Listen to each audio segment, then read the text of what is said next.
Hello guys, welcome back. So லைஃப்ல நம்ம ஏகப்பட்ட ஆக்சசரிஸ் நம்ம கூட டிராவல் ஆகும். அதுல ஒன் ஆஃப் த இம்பார்ட்டன்டான ஆக்சசரிஸ் நம்மளோட வாட்சஸ். ஸோ வாட்ச் நமக்கு டைம் மட்டும் சொல்லாது, நம்மளோட வாட்ச் கலெக்ஷன்ஸ் நம்மளோட டைம் லைன்ஸையும் சொல்லும். எப்படின்னு கேக்குறீங்களா? நான் காட்டுறேன் பாருங்க. இது என்னோட one of the oldest watch. இது பாத்தீங்கன்னா நான் ஸ்கூல் படிக்கும் போது வாங்கினது. மேபி 80 ரூபா 100 ரூபான்ட்டு சத்யா பஜார்ல பேரம் பேசி வாங்குவோம். ஓகே, இது பாத்தீங்கன்னா சம்வேர் 2005 அந்த டைம்ல வாங்கினது. ஓகே, அண்ட் அதுக்கு அடுத்தாப்புல பாத்தீங்கன்னா இது டைட்டன். இது 2009ல காலேஜ் படிக்கும் போது அம்மா வாங்கி கொடுத்தாங்க. So still running.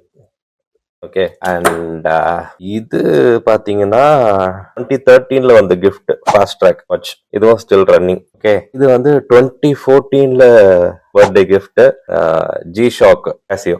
அண்ட் இது பாத்தீங்கன்னா 2021ல போட் ஸ்மார்ட் வாட்ச், இதுவும் ஒரு கிஃப்ட். ஸோ இன்னும் 2 வாட்சஸ் இருக்கு, அது வேற லொகேஷன்ல இருக்கு. ஸோ வாட்ச் ஏன் சொல்றேன்னா, நம்ம லைஃப்ல அது நமக்கு டைம் லைன்ஸ் மட்டும் சொல்லாது.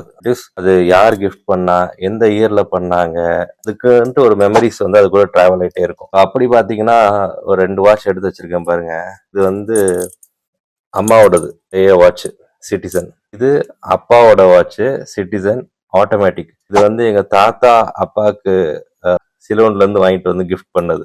இது ஃபுல்லி ஆட்டோமேட்டிக். இதெல்லாம் பாத்தீங்கன்னா பேட்டரியா போடுறதில்ல, ஜஸ்ட் கையில கட்டி விட்டு ஹேண்ட் ஷேக் ஆனாலே போதும், வாட்ச் ரன் ஆகும். ஸோ எதுக்கு சொல்ல வரேன்னா, ஒரு வாட்சஸ்க்கும் ஒரு மெமரிஸ் இருக்குது.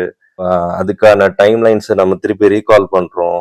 அந்த பர்சன்ஸ் யாருமே நம்ம கூட டிராவல் பண்றாங்க. அதுதான் வாட்சஸ் நம்ம கையில் ரொம்ப இம்பார்ட்டன்டான ஒரு விஷயம்.